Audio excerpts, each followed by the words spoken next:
1870கள்ல நெதர்லாண்ட்ல ஒரு குடும்பம் வாழ்ந்துகிட்டு வந்துச்சு. அந்த குடும்பத்துல மேக்ஸி அப்படின்ற ஒரு நாய் இருக்குது. மேக்ஸி வயசாகிட்டே போகுது அப்படின்ற காரணத்தினால அந்த குடும்பத்துடைய தலைவி மேக்ஸிய விஷம் வச்சு கொன்னுடுறாங்க.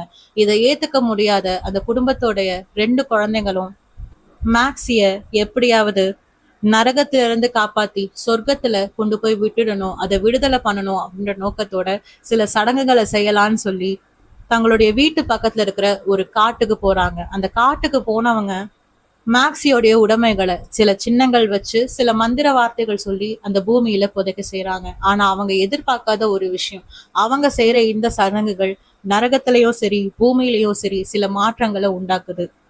இத அந்த குழந்தைங்க எதிர்பார்க்கவே இல்லை. அப்படி சில சடங்குகளை செய்த அந்த குழந்தைங்க எதிர்பாராத விதமா நரகத்தோடைய படகோட்டியையும் அவனுடைய படகையும் பாக்குறாங்க. அது மட்டும் இல்லாம நரகத்தோடைய காவலாளியான 3 தலை கொண்ட ஒரு நாயை அவங்க பாக்குறாங்க.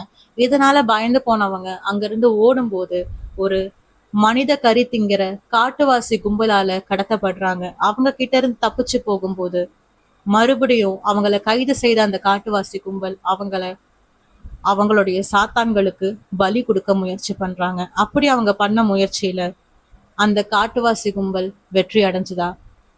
அந்த 2 குழந்தைங்களும் நரகத்தை பார்த்தாங்களா? இல்ல அவங்க காப்பாற்றப்பட்டு அந்த நம்பிக்கை அடியோட மாற்றப்பட்டுச்சா?